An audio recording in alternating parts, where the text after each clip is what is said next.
할렐루야. 오은하 전도사입니다. 오늘 요한복음 15장, 16장을 보도록 하겠습니다.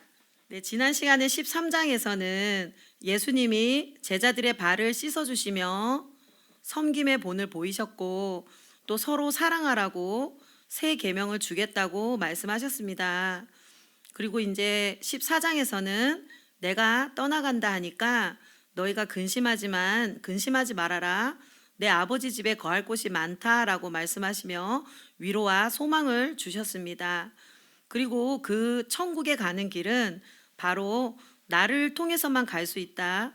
내가 곧 길이고 진리고 생명이다라고 말씀하셨습니다. 그리고 내가 떠나가지만 너희에게 또 다른 보혜사를 보내겠다. 내가 너희를 고아와 같이 버려두지 않겠다. 그리고 내가 다시 올 텐데 그 보혜사는 너희 속에 계시고 너희와 영원히 함께 할 것이다 라고 말씀하셨습니다. 그리고 그 보혜사가 우리에게 모든 것을 가르치시고 생각나게 할 것이다 이렇게 말씀하셨죠. 그래서 이제 14장은 예수님이 십자가 지시기 전에 제자들을 준비시키시는 그런 내용이었습니다. 그리고 오늘 보실 15장은 예수님께서 내 안에 거하라. 그래야 너희가 버려지지 않고 열매를 맺을 수 있다 말씀하십니다. 그리고 나는 참 포도나무고 너희는 가지다 라고 말씀하시죠. 예수님에 대한 자신에 대한 계시 7번째입니다. 나는 참 포도나무고 너희는 가지다. 그렇게 말씀하시면서 이 가지가 나무에 붙어 있어야 열매를 맺을 수 있다라고 말씀하시죠. 예수님 안에 거하라 이 말씀을 하시는 것입니다. 그래서 오늘 15장 1절부터 11절까지는 포도나무와 가지의 비유에 대한 말씀이고 12절부터 17절까지는 서로 사랑하라 라고 말씀하십니다. 그리고 18절에서 27절까지는 너희가 세상에서 핍박을 받을 것이다. 이것을 미리 알려주시는 내용이죠. 그래서 15장에는 예수님께서 내 안에 거하라. 그리고 너희가 서로 사랑하라. 그리고 세상은 너희를 미워할 것이다. 핍박할 것이다. 이런 말씀들을 하십니다. 자, 1절부터 보겠습니다. 15장 1절. 나는 참 포도나무요 내 아버지는 농부라. 무릇 내게 붙어 있어 열매를 맺지 아니하는 가지는 아버지께서 그것을 제거해 버리시고 무릇 열매를 맺는 가지는 더 열매를 맺게 하려 하여 그것을 깨끗하게 하시느니라. 너희는 내가 일러준 말로 이미 깨끗하여졌으니 내 안에 거하라. 나도 너희 안에 거하리라. 가지가 포도나무에 붙어 있지 아니하면 스스로 열매를 맺을 수 없음 같이 너희도 내 안에 있지 아니하면 그러하리라 라고 말씀하십니다. 네, 나는 참 포도나무다. 그리고 내 아버지는 농부다라고 말씀하시죠. 그리고 우리는 가지라는 것입니다. 예수님은 참 포도나무시고 하나님은 농부라고 말씀하시죠. 그리고 성도인 우리는 가지라고 말씀하십니다.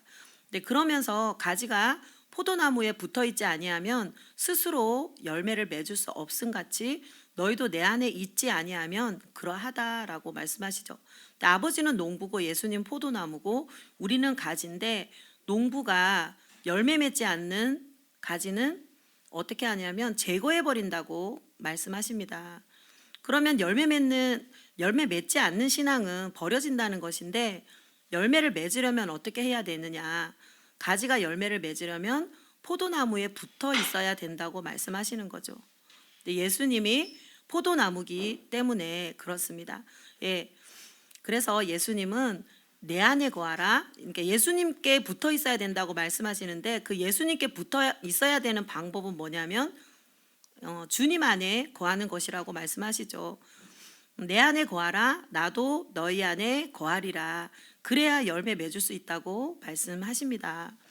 그래서 열매 맺지 못하면 찍혀 불에 던져진다고 말씀하시는데요. 마태복음 3장 10절에서 12절 말씀을 보겠습니다. 마태복음 3장 10절에서 12절 보면 이미 도끼가 나무 뿌리에 놓였으니 좋은 열매를 맺지 아니하는 나무마다 찍혀 불에 던져지리라. 나는 너희로 회개하게 하기 위하여 물로 세례를 베풀거니와 내 뒤에 오시는 이는 나보다 능력이 많으시니 나는 그의 신을 들기에도 감당하지 못하겠노라. 그는 성령과 불로 너희에게 세례를 베풀 것이요 손에 키를 들고 자기의 타작마당을 정하게 하사 알곡은 모아 곳간에 들이고 쭉정이는 꺼지지 않는 불에 태우시리라. 그래서 이 꺼지지 않는 불은 마가복음 9장 48절에 보면 지옥불입니다. 지옥불. 거기에는 구더기도 죽지 아니하고 불도 꺼지지 아니하느니라. 고 말씀하시죠. 그래서 이 열매 맺는 신앙만 결국 천국에 들어간다라고 말씀하시는 겁니다. 네, 이렇게 말씀하시는 거죠. 요한복음에서도 이 나무 중에서 열매 맺지 않는 가지는 잘라버린다고 오늘 말씀하고 있는 것입니다. 가지치기를 당한다는 거죠. 열매 맺는 가지만 남겨둔다는 거죠. 그런데 이 열매 맺는 방법은 예수님 안에 거하는 것이라고 말씀하고 있어요. 가지가 포도나무에 붙어 있어야 되는 거죠. 그렇죠? 가지는 혼자 스스로 열매를 맺을 수가 없습니다. 나무에 붙어 있을 때 열매를 맺을 수 있는 것 같이 우리도 주님께 붙어 있어야, 예수님 포도나무라고 하셨으니까 우리가 주님 안에 거할 때 우리도 열매를 맺을 수가 있다라고 말씀하시는 것이죠. 5절 보겠습니다. 나는 포도나무요 너희는 가지라. 그가 내 안에 내가 그 안에 거하면 사람이 열매를 많이 맺나니 나를 떠나서는 너희가 아무것도 할 수 없음이라. 사람이 내 안에 거하지 아니하면 가지처럼 밖에 버려져 마르나니 사람들이 그것을 모아다가 불에 던져 사르느니라. 너희가 내 안에 거하고 내 말이 너희 안에 거하면 무엇이든지 원하는 대로 구하라. 그리하면 이루리라. 네, 이렇게 예수님이 우리 안에 어떻게 거하신다고 말씀하시냐면 7절처럼 내 말이 너희 안에 거하면 무엇이든지 원하는 대로 구하라. 그리하면 이루리라. 네, 이 말씀으로 우리 안에 거하신다고 말씀하시고 있죠. 그래서 하나님 말씀이 내 안에 있으면 내가 그 말씀을 붙들고 살아가는 것이고 예수님이 내 안에 거하시는 것이고 내가 또한 주님 안에 거하는 것이라는 것을 알 수 있습니다. 네, 말씀 안에 거하는 것이 다른 말로는 또한 사랑 안에 거하는 것인 건 줄 또 알 수 있는데 8절 보면 너희가 열매를 많이 맺으면 내 아버지께서 영광을 받으실 것이요 너희는 내 제자가 되리라. 아버지께서 나를 사랑하신 것 같이 나도 너희를 사랑하였으니 나의 사랑 안에 거하라 고 말씀하십니다. 그래서 말씀 안에 거하는 것이 다른 말로 얘기하면 사랑 안에 거하는 것이라는 것을 우리가 또한 알 수 있죠. 그래서 서로 사랑하라 라고 말씀하십니다. 하나님 말씀을 요약하면 어떻게 되냐면 마음을 다하고 뜻을 다하고 힘을 다하여 주 너의 하나님을 사랑하라. 그리고 두 번째는 내 이웃을 내 자신과 같이 사랑하라. 이것이 성경 전체의 핵심이었잖아요. 그죠? 이것을 한마디로 얘기하면 사랑이라는 것입니다. 그래서 사랑은 율법의 완성이다라고 말씀하시죠. 그래서 결국 지난번에도 말씀하셨는데 13, 14장에서도 서로 사랑하라 새 계명을 내가 주겠다 이 말씀으로 요약할 수 있습니다. 그래서 하나님 말씀 안에 거하는 것이 예수님 안에 거하는 건데 예수님 안에 거하는 삶은 서로 사랑하는 삶이라는 거죠. 이렇게 볼 수 있는 것입니다. 10절 보면 내가 아버지의 계명을 지켜 그의 사랑 안에 거하는 것 같이 너희도 내 계명을 지키면 내 사랑 안에 거하리라. 아멘. 네. 그래서 예수님이 아버지의 계명을 지킴으로 하나님의 사랑 안에 거하는 것 같이 너희도 내 계명을 지키면 나의 사랑 안에 거하는 것이다 라고 말씀하시죠. 근데 결국 사랑 안에 거하는 것은 계명을 지키는 것이고 계명을 지키는 것은 서로 사랑하는 것이고 그래서 하나님의 말씀은 한마디로 사랑이구나라는 것을 알 수 있습니다. 네, 그래서 11절 보면 내가 이것을 너희에게 이름은 내 기쁨이 너희 안에 있어 너희 기쁨을 충만하게 하려 함이라 고 말씀하십니다. 네, 그래서 예수님은 포도나무고 또 하나님은 농부시고 우리는 가지인데 열매 맺지 않는 가지는 농부이신 하나님께서 제거해 버린다고 말씀하셨죠. 그래서 열매를 맺어야 하는데 이 열매를 맺으려면 어떻게 해야 된다고요? 우리가 주님 안에 거해야 한다고 말씀하고 계십니다. 포도나무이신 예수님께 붙어 있어야 우리가 열매를 맺는다고 말씀하시는 거죠. 그죠? 그리고 열매를 맺어야 우리가 알곡만 천국 간다고 말씀하셨으니까. 그래서 우리의 신앙에서 이 열매라는 것은요, 우리의 삶의 모습이라는 것을 알 수 있습니다. 갈라디아서 5장 22절 23절에 보면 성령의 열매 나오죠. 근데 성령의 열매는 사랑과 희락과 화평과 오래 참음과 자비와 양성과 충성과 온유와 절제니, 이 성령의 열매도 이웃과의 관계에서 나타나는 나의 삶의 모습인 것이잖아요. 그죠? 네, 그리고 에베소서 5장 9절에도 보면 빛의 열매는 모든 착함과 의로움과 진실함에 있느니라. 골로새서 1장 10절에도 주께 합당하게 행하여 범사에 기쁘시게 하고 모든 선한 일에 열매를 맺게 하시며 하나님을 아는 것에 자라게 하시고, 야고보서 3장 17절에도 오직 위로부터 난 지혜는 첫째 성결하고 다음에 화평하고 관용하고 양순하며 긍휼과 선한 열매가 가득하고 편견과 거짓이 없나니. 성경에 나오는 이 모든 열매가 우리의 삶의 모습이라는 것을 알 수 있습니다. 아멘. 우리의 변화된 삶이 열매라는 거죠. 그러면 이 열매를 많이 맺을 수 있는 방법은 아까 말씀하셨던 것처럼 예수님 안에 거하는 건데, 예수님 안에 거하는 것은 계명을 지키는 것이고, 그죠? 네, 10절에 말씀하신 것처럼 내가 아버지의 계명을 지켜 그의 사랑 안에 거하는 것 같이 너희도 내 계명을 지키면 내 사랑 안에 거하리라, 이렇게 말씀하셨죠. 예. 그래서 이제 이 계명은 서로 사랑하는 것이다라고 말하고 있습니다. 계명은 바로 사랑하는 것이다. 예. 그래서 12절에 보면 내 계명은 곧 내가 너희를 사랑한 것 같이 너희도 서로 사랑하라 하는 이것이니라 라고 말씀하시죠. 근데 이제 이 계명은 무엇이냐면 서로 사랑하는 것인데, 서로 사랑할 때 내가 예수님 안에, 그리고 예수님이 내 안에 거하신다고 하셨죠. 그러면 성령의 열매를 우리가 봤는데, 아까 갈라디아서 5장 22절 23절에서 그 첫 번째가 사랑이었잖아요. 성령의 열매 사랑. 네. 그래서 결국 우리가 우리의 삶의 열매를 맺으려면 결론은 뭐냐면 예수님께 붙어 있어야 된다는 거죠. 그리고 계명을 지켜야 된다는 거죠. 네, 우리가 이렇게 예수님께 붙어서 계명을 지킨다는 것은 우리 힘으로 할 수가 없거든요. 그래서 결론은 뭐냐면 우리가 우리 안에 보내주신 그 성령을 따라 사는 삶이 바로 열매를 맺는 삶인 것입니다. 가지가 나무에 붙어 있다는 것은 우리가 그 나무 되시는 예수님을 따라 살아가는 것인데, 가지가 나무에 붙어 있는 것인데, 그래서 우리 안에 들어오신 주님께서 우리 안에 들어오셨는데 성령으로 오셨잖아요. 이 성령을 따라 사는 것이 계명을 지키는 것이고 예수님께 붙어 있는 삶이라는 것을 우리가 알 수 있습니다. 그래서 우리가 예수님을 믿는 사람이라면 우리 안에 와 계신 성령을 따라 예수님께 붙어서 열매를 맺는 그런 삶을 살 수 있게 된다고 말씀하고 있습니다. 그래서 우리는 이 복음이 무엇인지 배웠기 때문에 이런 말씀을 깨달을 수가 있는 것 같습니다.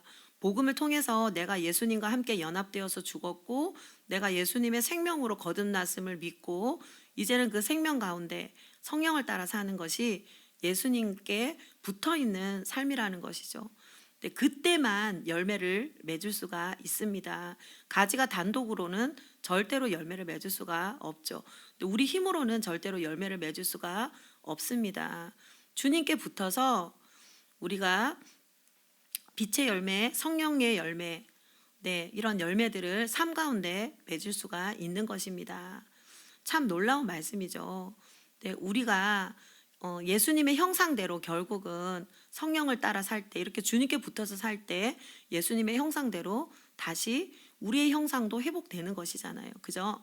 그래서 아까 15장 2절에 보면 무릇 내게 붙어 있어 열매를 맺지 아니하는 가지는 아버지께서 그것을 제거해 버리시고 무릇 열매를 맺는 자는 더 열매를 맺게 하려 하여 그것을 깨끗하게 하시느니라 고 말씀하십니다.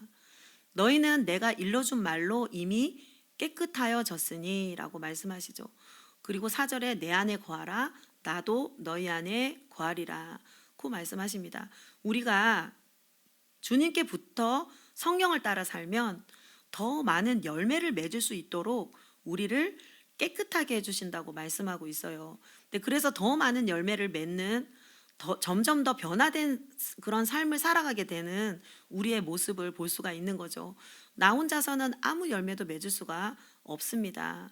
그래서 이제 5절 말씀처럼 나는 포도나무에 너희는 가지라 그가 내 안에 내가 그 안에 거하면 사람이 열매를 많이 맺나니 나를 떠나서는 너희가 아무것도 할 수 없습니다 라고 말씀하시죠. 예.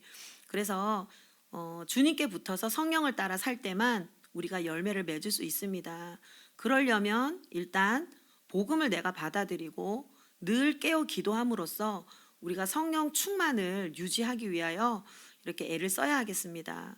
또 영으로 몸의 행실을 죽이며 성령을 따라 살아가야 그때야 우리가 열매를 맺을 수가 있겠죠. 그렇지 않으면 세상과 버치되고 악한 열매들을 맺을 수밖에 없을 것입니다.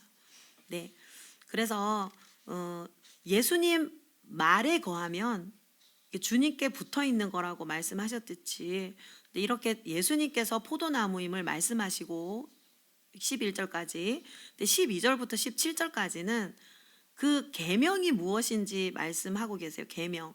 예. 우리가 주님께 붙어 있는 것이 무엇인지. 근데 그것이 서로 사랑하는 것이다라고 말씀하셨잖아요. 그죠? 근데 위에 11절까지 보면 먼저 예수님과 성도의 관계에 대해서 말씀하신 거예요. 성도는 예수님께 붙어 있어야 된대요. 그래야 열매를 맺을 수 있는데 12절부터 17절까지는 제자들과의 상호 간의 관계에서 우리가 그 열매가 나타난다고 맺어진다고 말씀하시는 거죠. 그래서 성도와 성도와의 관계는 어떻게 해야 하는지, 성도는 우리 자신은 우리 한 사람 한 사람은 예수님께 붙어 있어야 되잖아요. 그죠?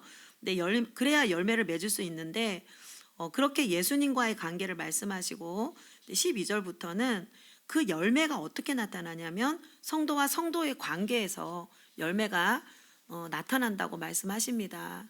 네, 그 열매로 나타나는 것이 첫째가 아까 사랑이었죠. 사랑. 성령의 열매로 나타나는 것이 사랑이었잖아요. 그래서 사랑하는 것이 열매라고 말씀하시죠. 12절 보겠습니다. 내 계명은 곧 내가 너희를 사랑한 것 같이 너희도 서로 사랑하라 하는 이것이니라. 사람이 친구를 위하여 자기 목숨을 버리면 이보다 더 큰 사랑이 없나니 너희는 내가 명하는 대로 행하면 곧 나의 친구라. 이제부터 너희를 종이라 하지 아니하리니 종은 주인이 하는 것을 알지 못함이라. 너희를 친구라 하였노니 내가 내 아버지께 들은 것을 다 너희에게 알게 하였음이라 고 말씀하십니다. 우리에게 정말 예수님께서 더 이상 종이 아니고 예수님이 우리를 친구라 하신다고 말씀하십니다. 친구는 서로 교제하는 사이를 친구라고 하죠. 근데 종은 주인이 하는 것을 잘 몰라요. 종에게 다 얘기하면서 무슨 일을 하는지 말하지는 않잖아요. 그런데 친구에게는 모든 것을 다 알려준다고 말씀하시죠. 네, 그래서 16절 보면 너희가 나를 택한 것이 아니요 내가 너희를 택하여 세웠나니 이는 너희로 가서 열매를 맺게 하고 또 너희 열매가 항상 있게 하여 내 이름으로 아버지께 무엇을 구하든지 다 받게 하려 함이라. 내가 이것을 너희에게 명함은 너희로 서로 사랑하게 하려 함이라. 이렇게 말씀하십니다. 네. 이 16절 말씀은 정말 소망이 되고 또 우리가 살아가면서 힘이 되는 그런 말씀인 것 같아요.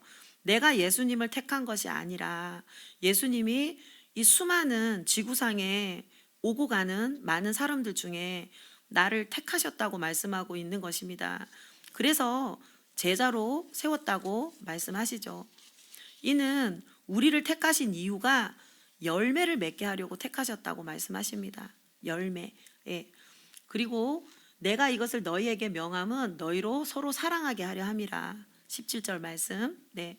결국 가지가 포도나무에 붙어 있어야 열매를 맺을 수 있고 열매 맺지 않으면 찍혀서 불에 던져지는데 그 열매는 무엇이냐? 서로 사랑하는 삶으로 나타난다라고 말씀하시는 것입니다. 우리가 예수님께 붙어 있다는 것, 그러면 예수님이 내 안에 거하시니까 결국 주님이 하시는 일을 내가 행하게 되잖아요.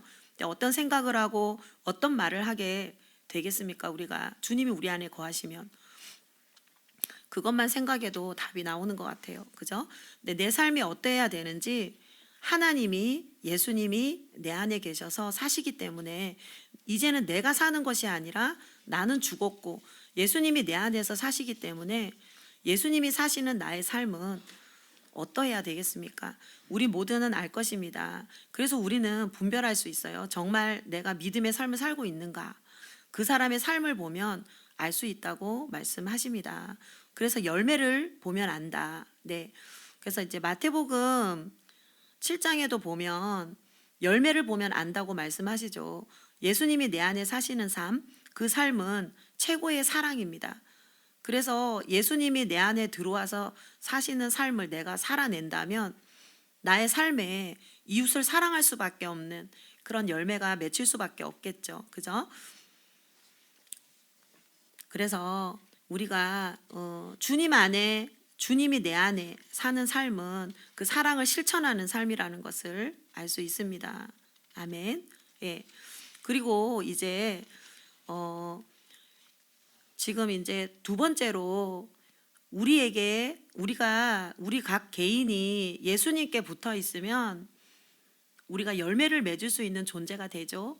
근데 이제 그 열매가 우리의 삶으로 나타나는데 이웃과의 관계에서 그 서로 사랑하는 열매로 나타난다고 말씀하셨죠. 그리고 18절에서 27절까지는 제자들에게 이제 핍박이 있을 것이다 라고 말씀하고 계십니다. 아멘. 예. 그리고 아까 그 3절에 보면 예수님께서 말씀하셨잖아요. 너희는 내가 일러준 말로 이미 깨끗해졌으니 내 안에 거하라 나도 너희 안에 거하리라. 예. 이렇게 말씀하셨는데 우리가 이렇게 예수님께 붙어 있게 되면 우리는 깨끗해진 존재가 되었다고 여기도 말씀하고 계십니다. 그죠? 너희는 내가 일러준 말로 이미 깨끗해졌으니. 예. 우리 지난 시간에도 했었지만 13장 10절에 보면 예수께서 이르시되 이미 목욕한 자는 발밖에 씻을 필요가 없느니라. 예수님이 제자들의 발을 씻어주면서 주님이 어떻게 베드로가 내 발을 씻으십니까 했을 때 내가 씻어주는 이 발을 닦지 않으면 넌 나와 상관없다라고 말씀하셨잖아요. 그러면서 이미 목욕한 자는 발밖에 씻을 필요가 없다라고 말씀하시죠. 온몸이 깨끗하다고. 근데 예수님의 말씀을 통해서 믿는 자는 깨끗해졌다고 말씀하고 있습니다. 그래서 우리가 이 3절 말씀처럼 깨끗해진 자는 예수님께 붙어 있어야 되고 더 많은 열매를 맺을 수 있다는 것을 알 수 있습니다. 예수님께 붙어 있어야. 아멘. 예. 그래서 이제 아까 말씀을 나누고 싶었는데 제가 빼먹었어요. 그래서 이제 지금 말씀드렸습니다. 그래서 참 중요한 말씀들을 예수님께서 하시는데요. 너희는 이미 깨끗해진 자로 예수님의 말씀을 통해서 믿는 자들은 깨끗해졌잖아요. 그죠? 이런 사람들은 이제 주님 안에 거하고 주님께 붙어 있어야 된다는 거죠. 그래야 열매를 많이 맺을 수 있다고 말씀하십니다. 결국은 예수님께서 이 세상의 많은 사람들 가운데서 나를 선택하신 것은 그저 우리가 주님을 택한 것이 아니라 주님이 우리를 택하셨다고 말씀하시면서 너희로 가서 열매를 맺게 하고 또 너희 열매가 항상 있게 하여 내 이름으로 아버지께 무엇을 구하든지 다 받게 하기 위함이다. 그래서 너희에게 명하는 것은 서로 사랑하게 하려 함이다 라고 말씀하셨습니다. 그리고 이제 18절부터 27절까지는 제자들에게 이제 핍박이 있을 것이다 라고 말씀하시거든요. 18절 세상이 너희를 미워하면 너희보다 먼저 나를 미워한 줄을 알라. 너희가 세상에 속하였으면 세상이 자기의 것을 사랑할 것이나 너희는 세상에 속한 자가 아니요 도리어 내가 너희를 세상에서 택하였기 때문에 세상이 너희를 미워하느니라 라고 말씀하십니다. 세상이 너희를 미워할 건데 세상이 너희를 미워하면 너희를 미워하는 것이 아니라 먼저 주님을 미워하는 것이라는 것을 알라고 말씀하십니다. 네, 그 이유는 19절 말씀. 왜냐하면 우리는 세상에 속하지 않았기 때문에, 우리는 세상에 속하지 않았기 때문에, 세상에서 예수님이 우리를 빼내셨기 때문이라고 말씀합니다. 그래서 우리가 하나님께 속했기 때문에 더 이상 세상에 속한 것이 아니라 하나님께 속했기 때문에 세상에 있는 사람들은 우리를 미워할 수밖에 없겠죠. 예, 이 말은 참 영적인 말입니다. 네, 요한일서 5장 19절에 보면 또 아는 것은 우리는 하나님께 속하고 온 세상은 악한 자 안에 처한 것이며, 우리는 예수님이 우리를 세상에서 빼내셔서 하나님께 소속이 된 것입니다. 그리고 온 세상은 악한 자 안에 처해 있는 거죠. 그래서 에베소서 2장 1절에서 3절도 보면 그는 허물과 죄로 죽었던 너희를 살리셨도다. 그때 너희는 그 가운데서 행하여 이 세상 풍조를 따르고 공중의 권세 잡은 자를 따랐으니 곧 지금 불순종의 아들들 가운데서 역사하는 영이라. 전에는 우리도 다 그 가운데서 우리 육체의 욕심을 따라 지내며 육체와 마음에 원하는 것을 하면서 다른 이들과 같이 본질상 진노의 자녀이었더니, 네, 우리는 복음을 듣고 예수를 믿는다며 교회에 다니고 이렇게 주님 앞에 나왔고 또 주님의 말씀을 듣고 깨닫고 감동하고 또 성령을 따라 사는 존재가 됐잖아요. 그죠? 그런데 나는 이렇게 살고 있지만, 우리 눈에 보이지 않지만 우리 안에는 이 영적인 세계에서는 엄청난 일이 일어나고 있었던 거죠. 그죠? 우리가 예수님을 믿기 전에 세상에 속했을 때는 예수님을 통해, 그죠? 세상에 속해 있을 때 예수님을 통해 주님께 오게 되었죠. 오기 전에는 허물과 죄로 죽어 있었다고 말씀하십니다. 그리고 세상 풍조를 따르고 공중 권세 잡은 마귀를 따르며 그렇게 살았던 거죠. 마귀 소속이었어요. 마귀 소속. 마귀에게 종노릇하는, 죄에게 종노릇하는 그런 본질상 진노의 자녀였다고 말씀하고 있습니다. 그죠?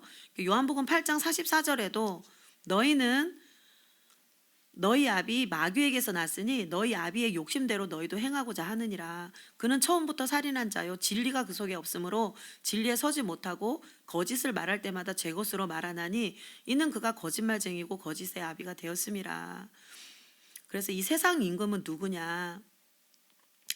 네, 이 요한복음 8장 44절 말씀처럼 세상의 왕은 마귀인 것입니다.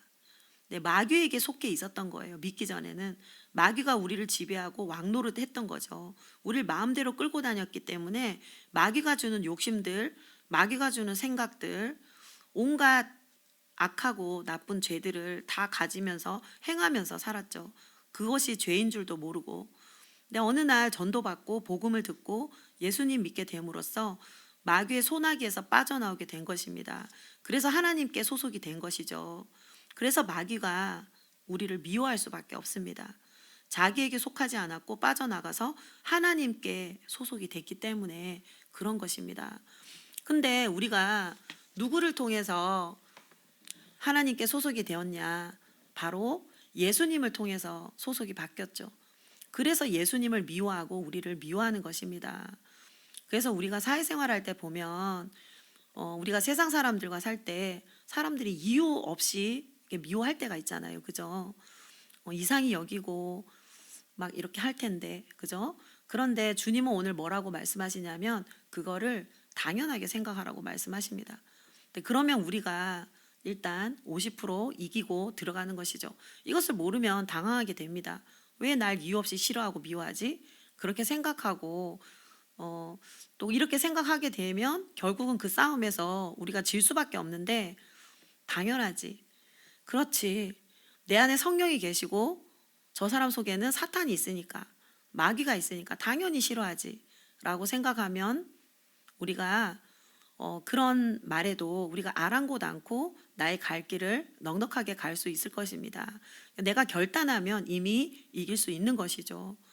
우리가 신앙생활 한다는 이유로 이유 없이 미움 당할 때가 있습니다. 그때 이상히 여기지 말고 당연하다 생각하면 되는 것이다 라고 말씀하십니다. 근데 이들이 왜 미워하느냐? 19절 말씀처럼 너희가 세상에 속하였으면 세상이 자기의 것을 사랑할 것이나 너희는 세상에 속한 자가 아니요 도리어 내가 너희를 세상에서 택했기 때문에 세상이 너희를 미워하느니라 라고 말씀하십니다. 자기에게 속하지 않았기 때문에 미워한다고 말씀하시죠. 사탄에게 속하지 않았기 때문에. 그래서 20절 보면 내가 너희에게 종이 주인보다 더 크지 못하다 한 말을 기억하라. 사람들이 나를 박해하였은즉 너희도 박해할 것이요 내 말을 지켰은즉 너희 말도 지킬 것이라. 예수님에게도 이렇게 박해했는데 종인 너희에게는 오죽하겠느냐. 종은 주인보다 크지 못하다.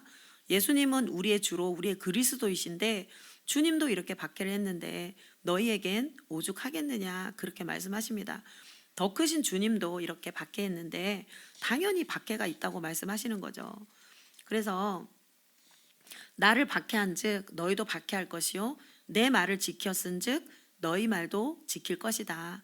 세상에 속한 자들은 예수님을 박해하듯이 제자들도 박해할 것이고 또 복음을 받아들인 자는 예수님을 믿는 자는 예수님 말을 지킨 것처럼 제자들의 말도 지킬 것이라고 말씀하시죠. 왜냐하면 그 안에 성령이 예수님의 영이 계시기 때문입니다. 이 말씀은 제자들에게만 해당되는 것이 아니라 지금도 마찬가지입니다. 왜? 우리 안에 예수님의 영이 있기 때문입니다. 하나님께 속한 자들은 예수 그리스도의 영이 있어서 전하면 우리의 말씀도 듣는 것이죠. 네, 21절입니다. 그러나 사람들이 내 이름으로 말미암아 이 모든 일을 너희에게 하리니 이는 나를 보내신 이를 알지 못함이라. 네, 나를 보내신 이를 알지 못함이라. 예수님을 보내신 하나님을 모른다는 말씀이죠.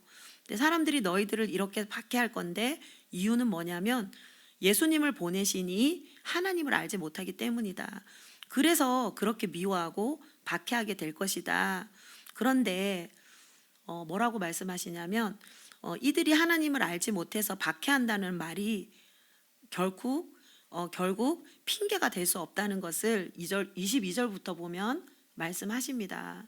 예수님을 통해서 하나님 말씀을 들었기 때문에 이들이 하나님 몰랐어요. 그런 줄 몰랐어요. 이렇게 핑계할 수 없다는 거죠. 네. 22절 보면 내가 와서 그들에게 말하지 아니하였더라면 죄가 없었으려니와 지금은 그 죄를 핑계할 수 없느니라. 나를 미워하는 자는 또 내 아버지를 미워하느니라. 내가 아무도 못한 일을 그들 중에서 하지 아니하였더라면 그들에게 죄가 없었으려니와 지금은 그들이 나와 내 아버지를 보았고 또 미워하였도다 라고 말씀하십니다. 네. 그래서 세상 사람들이 하나님을 모르기 때문에 믿는 자들을 박해했다. 이것이 합리화가 될 수 있느냐? 그렇지 않다는 거죠. 이들이 그 박해한 것이 심판에 이르게 되는 그런 행동임을 말씀하고 있습니다. 왜 그러냐면 예수님이 오셔서 말씀하지 않았다면 그들이 하나님을 몰라서 박해했다고 핑계댈 수 있겠지만 지금은 핑계할 수가 없다는 거죠. 왜? 예수님이 말씀하지 않았다면 죄가 없을 수 있을 텐데 예수님이 말씀하셨기 때문에 그렇습니다. 네, 죄가 된다는 거죠. 이것은 왜 그러냐면 예수님이 자의로 말씀하는 것이 아니고 예수님 안에 계신 하나님이 이르신 말씀을 한다고 말씀하셨습니다.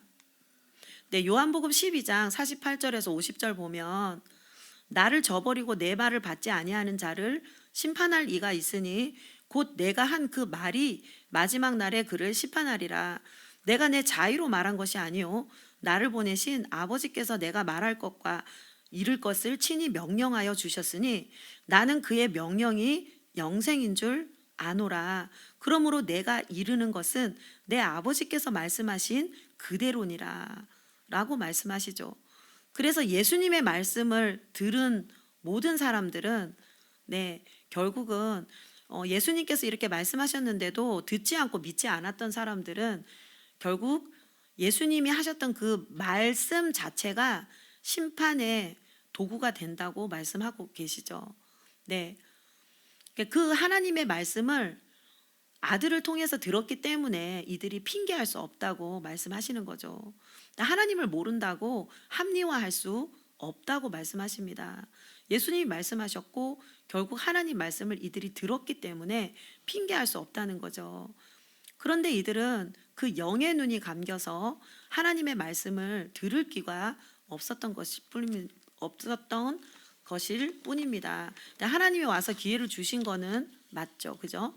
네, 23절 보겠습니다. 내가 아무도 못한 일을 그들 중에서 하지 아니하였더라면 그들에게 죄가 없었으려니와 지금은 그들을 나와 내 아버지를 보았고 또 미워하였도다. 그러나 이는 그들의 율법에 기록된 바 그들이 이유 없이 나를 미워하였다 한 말을 응하게 하려 함이라. 내가 아버지께로부터 너희에게 보낼 보혜사 곧 아버지께로부터 나오시는 진리의 성령이 오실 때에 그가 나를 증언하실 것이요 너희도 처음부터 나와 함께 있었으므로 증언하느니라 라고 말씀하십니다. 네. 그래서 세상 사람들이 그죠? 여러분을 저희를 이유 없이 미워할 때 여러분 혼자 미움을 당하는 것이 아닌 것입니다. 내 안에 계신 예수님과 또 하나님이 같이 미움을 당하고 있는 거죠. 근데 그걸 알면 정말 힘이 생길 것입니다. 내 안에 계신 예수님을 미워하는구나, 저 사람이. 그리고 하나님을 미워하는구나. 그래서 나를 미워하는 거구나. 그래서 한편으로는 우리는 서로 소속이 다르다는 것을 증거하고 있는 것입니다. 그런 모습들을 통해서 내가 하나님께 속했다는 그 증거가 핍박을 통해서 드러나는 거죠. 그래서 너희를 박해할 때 기뻐하고 즐거워하라고 마태복음 5장에 보면 말씀하고 있습니다. 네, 소속이 다르다는 것이 이 핍박을 통해서 증거가 되고 우리에게 천국에서 상이 클 거라고 또한 말씀하셨습니다. 기뻐하고 즐거워하라. 그래서 말씀은 우리의 힘이 되고 우리의 능력이 되는 것입니다. 아멘. 예. 24절 보면 내가 아무도 못한 일을 그들 중에서 하지 아니하였더라면 그들에게 죄가 없었으려니와 지금은 그들이 나와 내 아버지를 보았고 또 미워하였도다. 예수님이 아무도 하지 않은 일을 그들 중에 하지 않았더라면 그들에게 죄가 없었을 텐데. 네, 22절 말씀과 같은 말씀. 네. 예수님을 통해서 하나님이 말씀하신 것, 그리고 예수님이 하시는 일들을 하나님이 예수님을 통해서 하시는 일들이었다라고 말씀하시죠. 아까 22절에 내가 와서 그들에게 말하지 아니하였더라면 죄가 없었을 텐데 지금은 그 죄를 핑계할 수 없다. 예수님이 오셔서 말씀하셨는데 하나님의 말을 그대로 했다는 거잖아요. 근데 지금도 여기 말씀도 같은 말입니다. 24절. 네, 내가 아무도 못한 일을 그들 중에서 하지 않았더라면 그들에게 죄가 없었을 텐데 지금은 그들이 나와 내 아버지를 보았고 또 주님이 하신 일은 하나님이 하실 일이기 때문에 그걸 보았기 때문에 핑계할 수 없다라는 거예요. 아멘. 예. 그래서 이렇게 말씀하시죠. 예. 그래서 예수님이 하시는 일들이 뭐였죠? 하나님이 예수님을 통해서 하신 일들. 죽은 자를 살리시며 나병 환자를 고치시고 중풍병자도 고치고 귀신을 쫓아내고 또 무리를 걸으시고 또 오병이어의 기적을 일으키셨던 그런 전능하신 하나님만이 하실 수 있는 이런 일들을 하셨죠. 그죠? 네, 하나님만이 하실 수 있는 초자연적인 그런 표적들, 그런 것들을 보여주신 것입니다. 그렇기에 이런 것을 본 사람은 핑계할 수 없는 거죠. 하나님이 하신 일들을 자기들의 눈으로 보았기 때문에. 그래서 나와 내 아버지를 보았다고 말씀하시는 거죠. 근데 그 일을 목격한 사람들을요, 예수님이 그렇게 말씀하고 계신 것입니다. 예, 그래서 마태복음 12장 24절에서 34절 보면 31절 보면 그러므로 내가 너희에게 이르노니 사람에 대한 모든 죄와 모독은 사하심을 얻되 성령을 모독하는 것은 사하심을 얻지 못하겠고 말씀 있죠. 근데 사람에 대한 모든 죄는 사하심을 얻을 수 있대요. 근데 사람을 모독하는 거, 예수님을 비방하는 거 용서받을 수 있대요. 사하심을 받을 수 있다는 거죠. 그런데 성령을 모독하는 것 사하심을 얻지 못하겠다고. 누구든지 말로 인자를 거역하면 사하심을 얻되 말로 예수님을 거역하고 욕하고 하는 거는 사심을 얻을 수 있대요. 근데 그러나 누구든지 말로 성령을 거역하면 이 세상과 오는 세상에도 사심을 얻지 못하리라 라고 말씀하십니다. 성령을 모독하는 것. 근데 지금 성령께서 귀신을 쫓아내고 있어요. 그런데 그것을 뭐 귀신이 하는 일이라고 보거나 그죠? 인정하지 않는다면, 전능하신 하나님께서 하시는 그런 일이라는 것을 모른다면, 인정하지 않는다면 그것은 성령을 모독하는 일이라는 거죠. 예수님이 성령의 능력으로 행하신 일들이기 때문에 그렇습니다. 예수님이 성령의 능력으로 행하신 일들이 비방받는 것일 뿐입니다. 예수님을 욕하는 게 아니라 성령께서 이 땅에서 역사하시는 일들을 귀신의 일이라고 비방하는 것이죠. 근데 이런 일들은 용서가 없다고 마태복음에 말씀하셨습니다. 지금도 그 얘기를 하시는 거죠. 네. 22절 보면 내가 와서 그들에게 말하지 아니하였다면 죄가 없었으려니와 지금은 그 죄를 핑계할 수 없다라고 말씀하시는 것처럼. 네. 그래서 예수님이 오셔서 이런 일들을 하지 않았다면 핑계될 수 있겠지만 지금은 그들이 핑계할 수 없다라고 말씀하십니다. 네.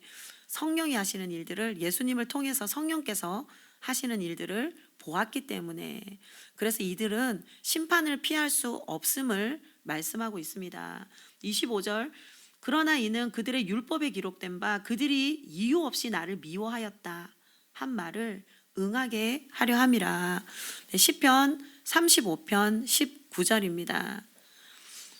시편 35편 19절 부당하게 나의 원수된 자가 나로 말미암아 기뻐하지 못하게 하시며 까닭 없이 나를 미워하는 자들이 서로 눈짓하지 못하게 하소서. 말씀 있죠? 네. 그래서 이제 이런 말씀들이 이렇게 나와 있는데 이 말씀들을 이루시려고 이제 이 모든 상황들이 허락되어지는 거죠. 예. 그리고 내가 아버지께로부터 26절 내가 아버지께로부터 너희에게 보낼 보혜사 곧 아버지께로부터 나오시는 진리의 성령이 오실 때에 그가 나를 증언하실 것이요 너희도 처음부터 나와 함께 있었으므로 함께 증언하느니라 라고 말씀하십니다. 그래서 세상 사람들이 제자들을 미워하고 핍박할 건데 그때 이상히 여기지 말래요. 그것은 너희를 미워하는 것이 아니라 먼저 나를 미워하는 것이다. 그리고 내가 너희를 세상에서 빼냈기 때문에 너희를 당연히 미워할 것이다. 그런데 그들이 너희를 왜 미워하느냐? 하나님을 알지 못하기 때문이다. 그런데 하나님을 알지 못하기 때문에 너희를 핍박하지만 그렇다고 그들이 용서받을 수 있는 것이 아니다. 그들에게 하나님이 보여주셨는데도, 그들에게 하나님을 보여주셨는데도 그들이 믿지 않았고 또 너희를 핍박했기 때문에 용서가 안 된다는 거죠. 어떻게 보여주셨냐면 예수님의 말씀은 하나님을 통해서 하시는 말씀이었고 또 예수님이 행하시는 그 일들은, 그 표적들은 하나님이 예수님을 통해서 하시는 일들이기 때문에 그 말씀을 듣고 예수님이 행하신 그 일들을 본 사람은 하나님의 말씀을 들은 것이고 하나님이 하시는 일을 본 것이다 라고 말씀하고 있습니다. 나와 아버지를 보았다라고 말씀하시죠. 그래서 그들의 죄는 핑계할 수가 없다고 말씀하십니다. 결국 그들은 심판을 받을 수밖에 없는 존재라는 것을 말씀하시죠. 결국에 성령이 오시게 되면 예수님을 증언하게 될 것이다. 그리고 너희도 처음부터 나와 함께 있었으므로 증언하느니라 라고 말씀하십니다. 그래서 성령이 오시면 권능을 받고 핍박 속에서도 생명을 아끼지 않고 예수님의 증인이 될 수 있다는 것을 또한 말씀하고 계시죠. 아멘. 예. 이렇게 15장에서는 예수님께서 예수님에 대한, 자신에 대한 계시, 나는 포도나무고 너희는 가지라고 말씀하셨습니다. 네, 나는 포도나무고 내 아버지는 농부다. 그래서 가지가 나무에 붙어 있지 않으면 열매를 맺을 수 없다. 우리가 가지기 때문에 열매를 맺어야 아버지께서 기뻐하시는데, 그리고 버림받지 않는데 열매 맺는 방법은 나무에 붙어 있는 것이다. 그것이 내 안에 거하는 것이다. 그리고 그것은 계명을 지키는 것이다. 이 계명은 서로 사랑하는 것이다. 이것은 결국에 열매 맺는 삶인데 이 열매는 우리의 삶 가운데서 이런 사랑의 열매가 맺히는 방법은 성령의 열매잖아요. 우리가 성령을 따라 행할 때 가능하다라고 말씀하십니다. 그래서 제자와 예수님 관계는 붙어 있어야 되고, 그리고 제자들 간에 우리 서로 믿는 사람들 상호 간의 관계는 서로 사랑이라는 열매를 맺어야 되는, 서로 사랑해야 된다는 것, 그리고 세상과 제자들의 관계는 어떻습니까? 세상이 제자들을 미워할 거라는 거죠. 그렇지만 성령이 오시면 이 모든 것을 감당할 수 있을 것이다 라고 말씀하십니다. 그래서 요한복음 15장에서 예수님께서 이제 세 가지 관계를 말씀하시는 거죠. 성도와 예수님과의 관계, 그리고 성도와의 관계, 그리고 성도와 세상 사람들과의 관계에서, 그렇죠? 네. 우리가 이것만 좀 잘 알고 있어도 혼란스럽지 않을 것입니다. 나는 예수님께 붙어 있어야 살고, 또 우리끼리는 서로 사랑이라는 그런 열매를 맺으면서 살고, 또 세상 사람들은 당연히 나를 미워할 수밖에 없는 거고, 그렇죠? 이것만 알아도 우리가 신앙생활할 때 흔들리지 않을 줄 믿습니다. 16장 이제 계속 보겠습니다. 그리고 이제 16장은 아까 15장 18절에서 27절까지 세상이 너희를 핍박할 것이다 말씀하셨잖아요. 그죠? 그 말씀에 이어지는 말씀인데요. 1절부터 6절까지는 제자들이 앞으로 당하는 환난에 대해서 말씀하십니다. 그죠? 세상 사람들로 말미암아 우리를 미워할 수밖에 없기 때문에, 하나님을 알지 못해서 그들이 우리를 미워한다고 하셨잖아요. 그래서 이제 세상에서는 우리가 핍박을 받을 수밖에 없다고 말씀하시죠. 그죠? 그래서 이제 1절부터 6절까지는 제자들이 앞으로 당할 환난에 대해서 말씀하시고, 또 7절부터 15절까지는 그러나 성령이 오셔서 너희와 함께 할 것이다 다시 한번 말씀해 주시고요. 그리고 16절에서 24절, 너희가 잠시 고통스럽겠지만 해산 후의 기쁨 같은 그런 기쁨이 너희에게 있을 것이다. 예수님이 십자가에서 죽으시면 그 세상은 예수님을 죽였던 사람들은 승리했다고 기뻐하겠죠. 예수님을 죽인 세상은 그렇겠죠. 그러나 제자들은 근심하고 슬퍼하게 될 것입니다. 그런데 그 근심은 잠깐이라는 거예요. 아이를 해산할 때 고통스럽지만 그 고통 때문에 얼마나 근심하게 되나요? 그러나 아이가 태어나면 엄청 기쁘죠. 그래서 그 근심과 고통은 잊어버리잖아요. 그리고 우리에게는, 그 엄마에게는 기쁨이 충만할 것입니다. 지금도 마찬가지죠. 예수님이 부활하시고 죽으셨지만 예수님이 부활하시고 승천하시고 성령으로 오실 것이기 때문에 우리에게 기쁨이 충만할 것이라고 말씀하시죠. 그리고 이제 25절에서 33절까지는 예수님이 마지막으로 이제 말씀하시죠. 내가 세상을 이기었노라. 결국 예수님이 세상에서 승리하셨음을 제자들에게 말씀하시면서 힘주시고 담대하라 하시면서 말씀하시는 것입니다. 1절부터 보겠습니다. 내가 이것을 너희에게 이름은 너희로 실족하지 않게 하려 함이니. 네. 내가 이것을 너희에게 이름은, 이것은 뭐냐면 아까 15장 18절에서 27절의 말씀이에요. 세상이 너희를 미워할 것이다 라는 말씀. 내가 이것을 너희에게 말하는 것은, 그쵸? 너희로 실족하지 않게 하려 함이니. 네, 여기서 실족이라는 단어는 스칸달리조라고 해서 헬라어로 스칸달리조. 네, 이 말은 죄를 짓다 또는 믿음을 포기하다 또는 배교하다, 그런 의미가 있습니다. 이 실족하다는 말은 넘어지는 것, 죄를 짓는 것, 믿음에서 떠나는 것. 그래서 내가 너희에게 지금 세상이 너희를 미워할 것이다 라고 말씀하셨잖아요. 15장. 네. 근데 이것을 이름은 너희로 실족하지 않게 하려고 미리 말하는 것이다 라고 말씀하시는 거죠. 근데 주님을 배반하지 않게 하려고. 네. 왜냐하면 예수님이 가시고 나서 이 제자들이 사명 받고 나가야 되는데 세상으로, 그죠? 근데 갑자기 핍박이 오면 핍박이 두려워서 주님을 부인할 수도 있고, 그죠? 또 뒤돌아설 수도 있잖아요. 그죠? 예. 그래서 예수님이 그렇게 실족하지 않게 하기 위해서 미리 이것을 일러준다라고 말씀하시는 거죠. 근데 말씀을 알고 우리가 신앙생활을 하는 것과 말씀을 모르고 무방비 상태에서 신앙생활을 하는 것은 엄청난 차이가 있죠. 근데 이런 어려움이 왔을 때 제자들은 주님이 하신 말씀을 기억할 거기 때문에 당연한 거야. 이겨낼 수 있어. 세상은 당연히 하나님을 알지 못하니까 내 안에 계신 주님을 미워하는 거지. 라고 알겠죠. 그죠? 예. 그래서 너는 사탄에게 속했고 나는 하나님께 속한 것이기 때문에 너희가 나를 미워하는 것은 너희가 예수님을 모르고 또 예수님을 믿지 않고 하나님을 모른다는 증거가 되는 거야. 라고 생각할 수 있습니다. 아멘. 예. 그래서 우리가 이렇게 실족되지 않게 하기 위해서 주님이 이런 얘기들을 미리 하신다라고 말씀하시죠. 2절요.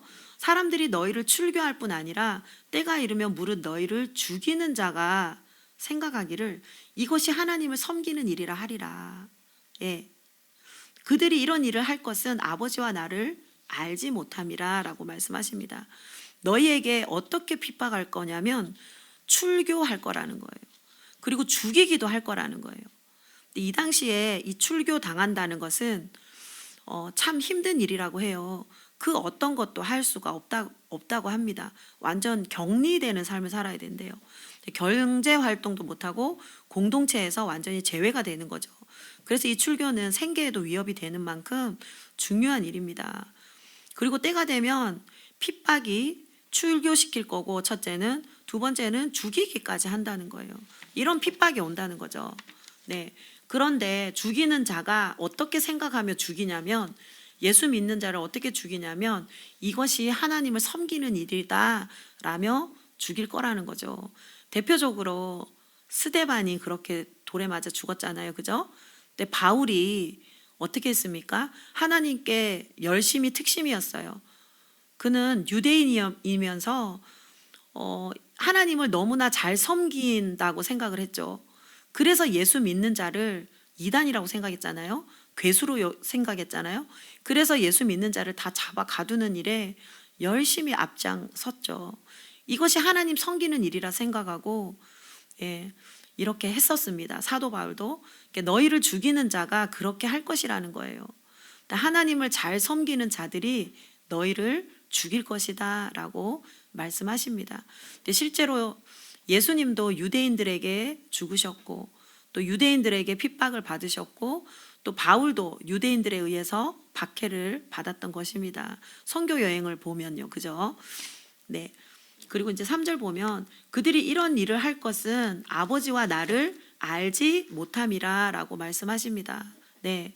하나님을 믿는다고 하지만 이 유대인들, 그죠? 아브라함이 우리의 조상이라고 생각했고 우리는 구원받을 하나님의 백성이라고 생각했잖아요. 유대인들이. 하나님을 믿는다고 하지만 하나님을 제대로 알지 못했다라고 말씀하십니다. 요한복음 17장 3절에 보면 영생은 곧 유일하신 참 하나님과 그가 보내신 자 예수 그리스도를 아는 것이니라. 네. 여기에 생명이 있습니다. 아멘. 영생은 진짜 영생은 유일하신 참 하나님과 그가 보내신 자 예수 그리스도를 아는 것이 영생입니다. 여기에 진짜 생명이 있는 거예요. 그런데 이것을 알지 못하는 거죠. 그렇죠? 네. 그래서 4절 보면 오직 너희에게 이 말을 한 것은 너희로 그때를 당하면 내가 너희에게 말한 이것을 기억나게 하려 함이요 처음부터 이 말을 하지 아니한 것은 내가 너희와 함께 있었음이라. 네. 그래서 출교당하며 핍박받을 때 예수님 말씀을 기억하게 되는 거죠. 그리고 실족하지 않으면 예수님을 배반하지 않게 되는 것입니다. 네. 그리고 5절 보면 지금 내가 나를 보내신 이에게로 가는데 너희 중에서 나더러 어디로 가는지 묻는 자가 없고 도리어 내가 이 말을 함으로 너희 마음에 근심이 가득하였도다. 네.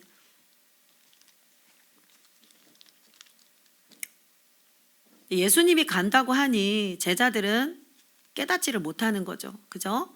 어디로 간다는 건지, 또 왜 죽는다는 건지.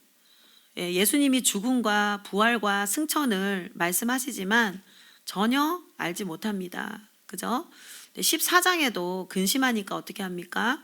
너희는 근심하지 말라고 말씀하시잖아요. 그죠? 근데 이들은 깨닫지를 못하는 것입니다. 네. 그리고 이제 7절부터 15절은 너희를 이렇게 핍박할 것이지만 결국은 또 다른 보혜사,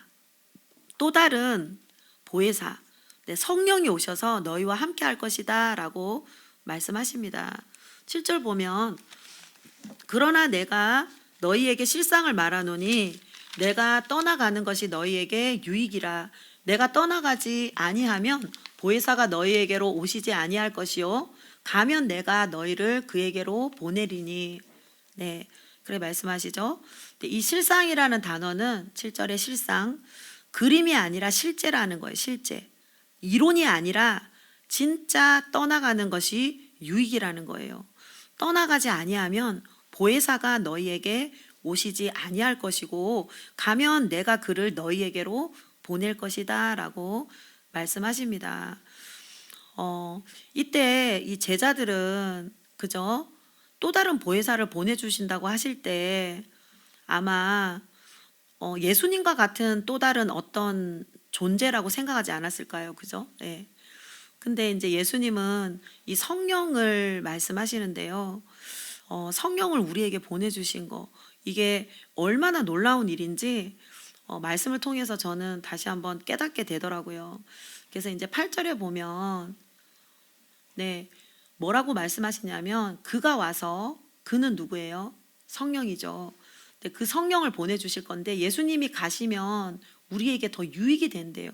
보혜사가 우리에게 오실 거기 때문에. 근데 그가 와서 죄에 대하여, 의에 대하여, 심판에 대하여 세상을 책망하리라 라고 말씀하십니다.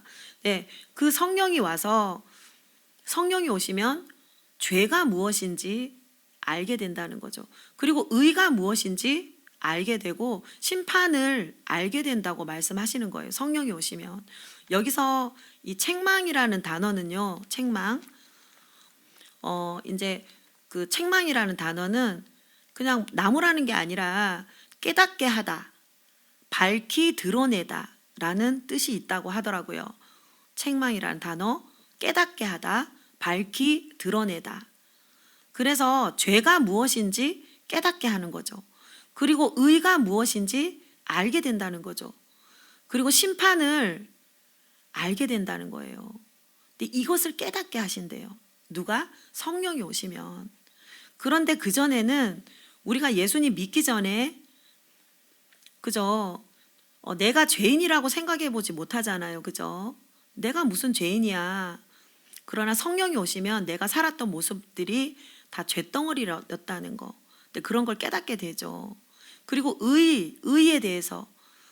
그러니까 사람들은 어떻게 생각하냐면 자기 의로 살잖아요. 그죠? 성령이 오시기 전에는 자기 의로. 내가 이 정도면 착하지. 내가 착하다는 얘기를 얼마나 많이 듣는데 내가 왜 악하지? 내가 무슨 그렇게 잘못을 많이 저질렀다고, 내가 무슨 그렇게 악한 일을 많이 했다고 이렇게 말씀하시는 분들 계시잖아요. 그죠? 의롭다고 생각하죠. 그죠? 근데 그런 것은 의가 아닙니다. 여기서 말씀하시는 거는 성령이 오시면 의가 뭔지 알게 된다고 말씀하시죠. 그리고 심판을 알게 됩니다. 심판. 네. 그래서 이제 9절 보면 죄에 대하여라 함은 그들이 나를 믿지 아니함이요. 네. 죄가 뭐라고요? 예수님을 믿지 않는 것이 죄라고 말씀하시죠. 그래서 성령이 오셔서 예수님을 믿지 않는 것이 죄라는 것을 깨닫게 하신다는 거예요. 그리고 예수님을 통해서만 우리가 죄사함을 받고 그리고 거듭난 새 생명으로 다시 우리가 살게 된다는 거. 성령이 오시면 깨닫게 되는 것입니다. 그래서 예수님이 없었던 모든 나의 삶이 죄덩어리였을 수밖에 없구나. 그것을 깨닫게 됩니다.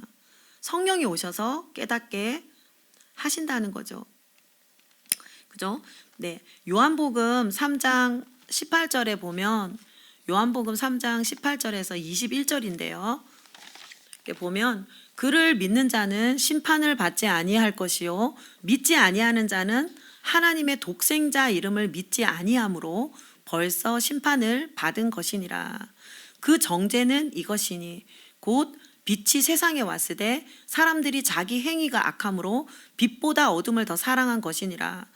악을 행하는 자마다 빛을 미워하여 빛으로 오지 아니하나니 이는 그 행위가 드러날까 하며 진리를 따르는 자는 빛으로 오나니 이는 그 행위가 하나님 안에서 행한 것임을 나타내려 함이라 하시니라.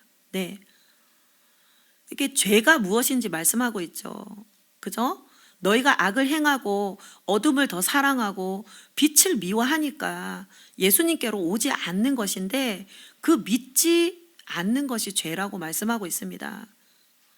네. 그래서 이 죄에 대해서 책망을 하실 거라는 거예요. 예수님께서. 아멘. 예. 그래서 우리가 그동안 살아왔던 내 삶이 정말 믿지 않았을 때는 정말 내가 죄된 그런 삶을 살 수밖에 없었구나. 그러니까 내가 살았던 모든 삶, 모든 계획, 그리고 모든 생각들, 말, 하는 거, 모든 것 다 이게 죄였구나라는 것을 알게 된다는 거죠. 깨닫게 된다는 거죠. 그래서 성령이 오시면 예수님을 믿지 않은 것 자체가 죄라는 것을 알게 됩니다. 예수님을 통해서만 내가 죄사함을 받는구나, 그것을 알게 된다고 말씀하고 있습니다. 예, 그래서 9절은 예수님을 믿지 않는 것이 죄라는 것, 예, 그것을 말씀하고 계시죠. 예. 그리고 죄에 대하여라 함은 나를 믿지 아니하며, 또 10절 의에 대하여라 함은 내가 아버지께로 가니 너희가 다시 나를 보지 못하며. 네. 10절 말씀은 좀 어렵기도 한데요. 네, 이 죄라는 것은 그 로마서 3장에 보면 의인은 없나니 하나도 없다고 말씀하시죠. 그죠? 네, 우리가 예수님을 믿지 않은 것이 죄라는 것을 깨닫게 되면 네, 의인은 없나니 하나도 없다라는 거. 이것을 알게 되죠. 내가 선하지 않았다는 거. 그래서 모든 인류에게 예수님만이 희망이라는 것을 알게 됩니다. 네, 이 10절 말씀은요. 네, 이 성령이 오시면 결국은 의가 무엇인지 알게 된다는 거예요. 그죠? 책망하신다는 말이 깨닫게 하신다는 그런 의미가 있었잖아요. 그래서 성령이 오시면 의가 무엇인지 알게 되는데, 네, 로마서 3장 20절에서 24절 말씀에 하나님의 의가 무엇인지 나와 있습니다. 네, 그러므로 율법의 행위로 그의 앞에 의롭다 하심을 얻을 육체가 없나니 율법으로는 죄를 깨달음이니라. 이제는 율법 외에 하나님의 한 의가 나타났으니 율법과 선지자들에게 증거를 받은 것이라. 곧 예수 그리스도를 믿음으로 말미암아 모든 믿는 자에게 미치는 하나님의 의인이 차별이 없느니라. 모든 사람이 죄를 범하였음에 하나님의 영광에 이르지 못하더니 그리스도 예수 안에 있는 속량으로 말미암아 하나님의 은혜로 값없이 의롭다 하심을 얻은 자 되었느니라. 네, 모든 사람은 이 죄 때문에 율법이 원하는 바를 이룰 수가 없습니다. 이 모든 율법을 다 지켜야 되는데, 진짜 의롭다면 다 지켜야 되는데 이 모든 율법을 다 지킬 수 있는 그런 존재가 없어요. 죄 때문에 율법이 원하는 바를 이룰 수 없는, 율법을 다 지킬 수 없는 그런 존재가 되었습니다. 우리는. 그래서 하나님 영광에 이룰 수 없는 존재였어요. 그러나 하나님은 우리를 너무나 사랑하셨기 때문에 독생자 아들을 우리 죄를 대신 지고 십자가에서 피 흘려 죽게 하심으로 대속물이 되어 주셨어요.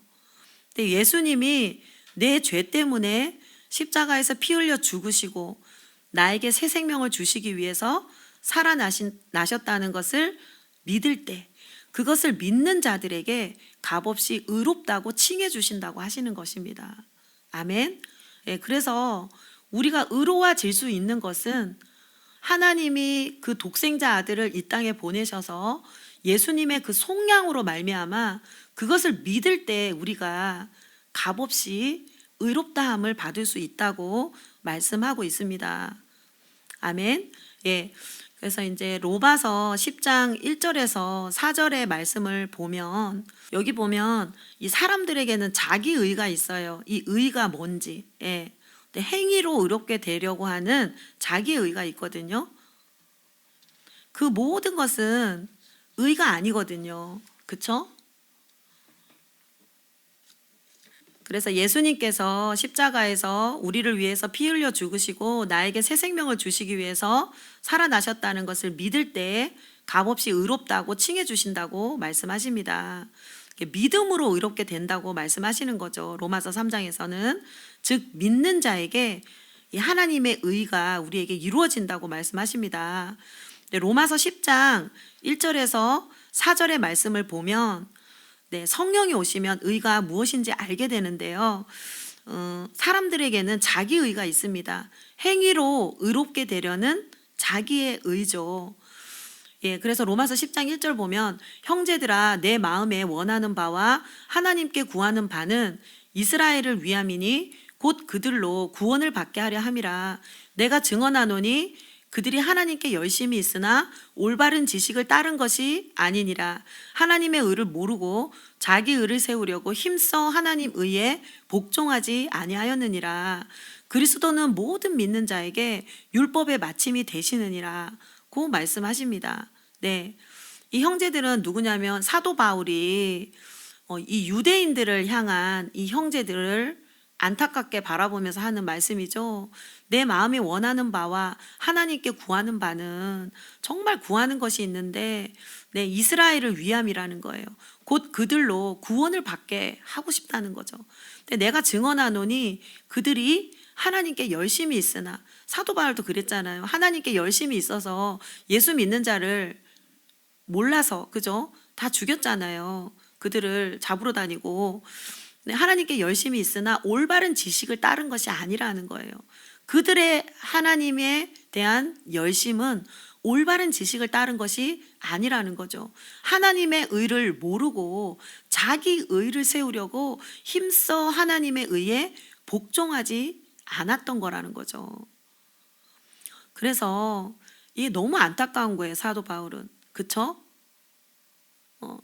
자기는 하나님의 백성이고 영원히 죽으면 구원받은 그런 하나님의 백성이라고 생각했는데 아브라함의 후손이라고 생각했는데 아브라함의 자손이라고 생각했는데 예수님을 통해서 이렇게 의롭게 되는데 자기의 의로 자기의 힘으로 의롭게 될 수 있다고 생각을 했잖아요.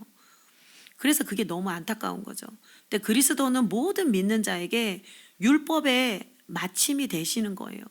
예수님을 통해서 우리가 의로워지면 이 모든 율법을 지킬 수 있는 존재들이 될 수 있다는 것입니다. 아멘. 예.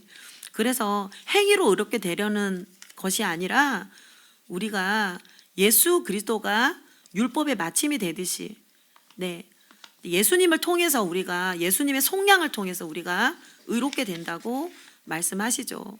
그죠? 그래서 10절에 보면 이 의에 대하여라 함은 내가 아버지께로 가니 너희가 다시 나를 보지 못함이요 라고 말씀하십니다. 예수님이 이 땅에 오셔서 무슨 일을 하셨어요? 우리를 대속하셨잖아요. 그죠? 속량을 이루셨잖아요. 네. 예수님은 죄가 없으셔요. 무죄하십니다. 그런데 그 십자가를 통해서 우리의 모든 죄를 대속하시고 부활하셔서 하나님께로 승천하신 거예요. 예수님 자체는 무죄하시죠. 그런데 우리 죄를 대속하기 위해서 십자가를 지신 거고 이 십자가를 통해서 우리가 의롭게 된 것이죠. 그래서 예수님이 뭐라 그래요? 의에 대하여라 함은 내가 아버지께로 가니 이 땅에 오셔서 우리에게 속량을 이루시고 또 너희가 다시 나를 보지 못하게 된 거죠. 예수님께서 그 일을 하시게 된 것입니다. 근데 이것을 어떻게 깨닫냐면 성령이 오셔야 이것을 깨닫게 된다는 거죠. 의가 무엇인지. 네, 성령이 오시면 이 의에 대해서 깨닫게 되는 것입니다. 진짜 의로운 게 어떤 것인지, 사람의 행위가 아니고 내 의가 아니고 오직 예수 그리스도의 속량을 통해서만 의롭게 되고 하나님 영광에 이룰 수 있다는 것입니다. 이것을 성령이 오시면 깨닫게 된다고 말씀하시죠. 사람은 스스로 의롭게 될 자가 하나도 없잖아요.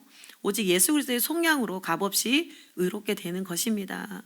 이것만이 사람을 의롭게 할 수 있는 것이죠. 이것 또한 성령이 오셔야지만 깨달을 수 있다고 말씀하고 계십니다. 네, 11절입니다.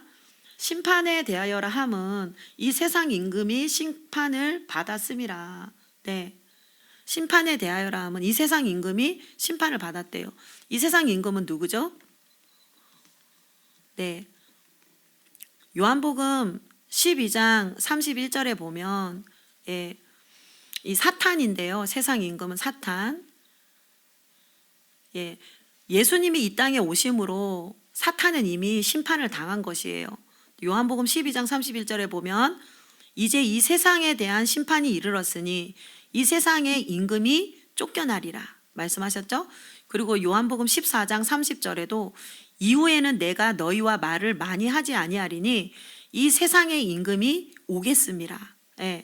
이 세상의 임금이 온다는 말은 누구예요? 가룟유다를 통해서 사탄이 일을 하잖아요. 그죠? 이 사탄을 얘기합니다. 그리고 요한복음 12장에도 이 세상에 대한 심판이 이르렀다. 이 세상의 임금이 쫓겨나리라. 예수님을 통해서 예수님이 승리하시게 되므로 사탄은 쫓겨나게 됩니다. 자, 그래서 그 사탄은 예수님이 이 땅에 오심으로 이미 심판을 당한 것인데, 그리고 십자가의 죽음과 부활을 통해서 완전히 패배하게 된 것입니다. 그래서 심판에 대해서 말씀하시는데 성령이 오시면 사탄의 모든 일과 그 존재가 심판에 처할 것을 알게 된다는 거죠. 그래서 정말 성령이 오시면 우리가 두려워집니다. 왜 두렵냐면 지옥이 믿어지기 때문에. 그리고 우리가 이 땅의 삶을 마감하는 날에 우리는 하나님 앞으로 가게 된다는 것, 이런 것들이 다 믿어지잖아요. 그리고 그 이후에 심판이 있다는 거, 이런 것들이 믿어지기 때문에 성령이 오시면 우리는 하나님을 경외하는 그런 자세가 되죠. 네, 이 말씀들이 참 어렵긴 했는데요. 기도하고 말씀을 보면서 이 성령이 오시면 그래서 죄가 무엇인지 깨닫게 되고 또 의가 무엇인지 진짜 알게 되고, 내 힘으로 의로워지려고 했는데 그게 아니라 예수님의 속량을 믿음으로 우리가 의로워진다는 거, 그리고 세상 끝날에 주님이 다시 오실 때 심판이 분명히 있다는 거, 우리는 하나님 앞으로 간다는 거, 이런 것들을 그저 책망하시리라 말씀하시잖아요. 8절에 성령이 오시면 죄에 대하여 의에 대하여 심판에 대하여 세상을 책망하시리라. 이게 진짜 죄구나, 이게 정말 의구나, 하나님의 의구나, 세상 끝날에는 심판이 반드시 있구나. 성령이 오셔야 진짜 깨달아진다고 말씀하고 있습니다. 아멘. 자, 그리고 이제 12절 보면 내가 아직도 너희에게 이를 것이 많으나 지금은 너희가 감당하지 못하리라. 네, 이런 말씀들을 쭉 하시면서 진짜 못 알아들었을 것 같아요. 그죠? 내가 아직도 너희에게 할 말이 너무 많대요. 알려주고 싶은 것이 너무 많대요. 그런데 여기까지 하시는 거죠. 그런데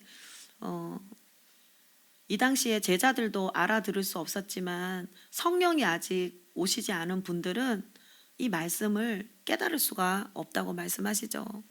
예수님은 제자들에게 일러주고 싶은 말씀이 너무 많지만 제자들이 감당을 못한다고 하셔요. 감당하지 못한다, 이 말은 깨닫지 못한다는 거죠. 아무리 이야기해줘도 이해하고 깨닫지 못한다는 거죠. 왜 깨닫지 못하냐면 제자들에게 성령이 와 계시지 않기 때문에, 영적인 말씀을 많이 해줘도 깨닫지 못하는 거죠.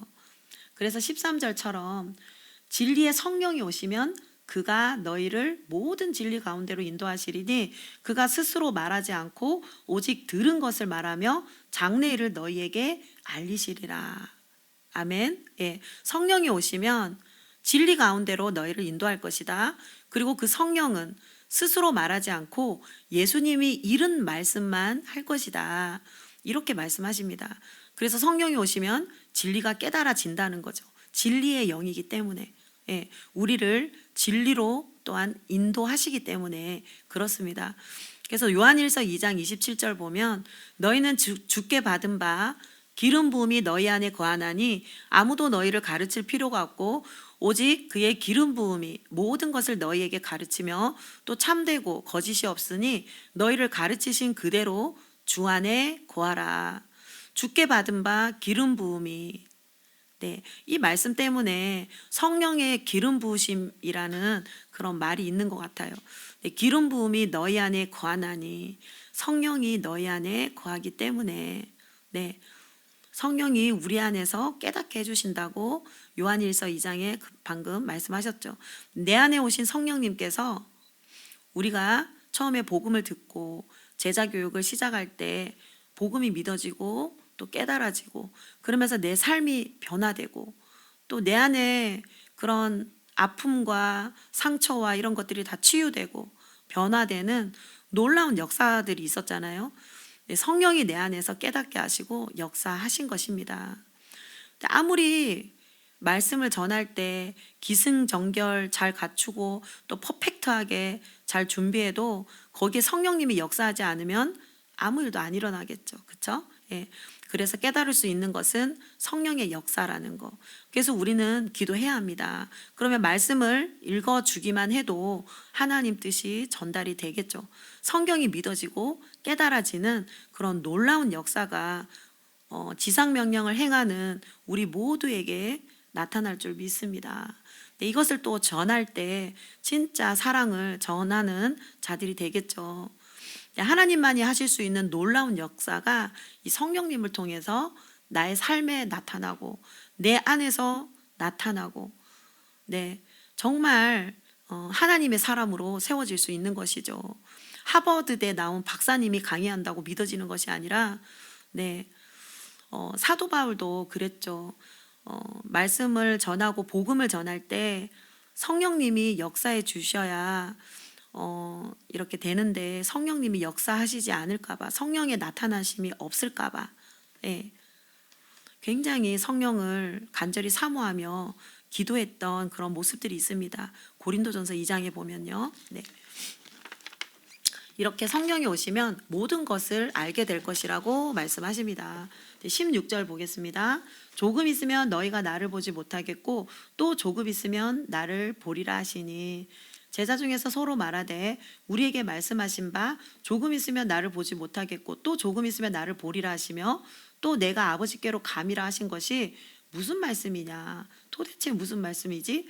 또 말하되 조금 있으면 이라 하신 말씀이 무슨 말씀이냐, 무엇을 말씀하시는지 알지 못하노라 하거늘 예수께서 그 묻고자 함을 아시고 이르시되 내 말이 조금 있으면 나를 보지 못하겠고 또 조금 있으면 나를 보리라 함으로 서로 문의하느냐 하십니다.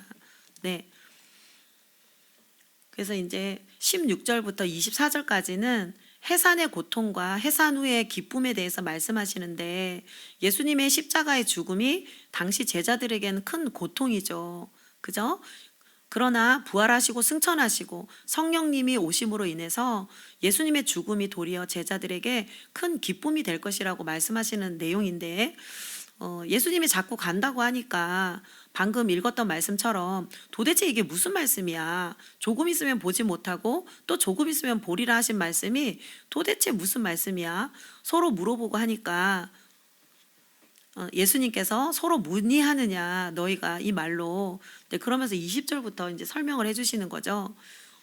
20절 내가 진실로 진실로 너희에게 이르노니 너희는 곡하고 애통하겠으나 세상은 기뻐하리라.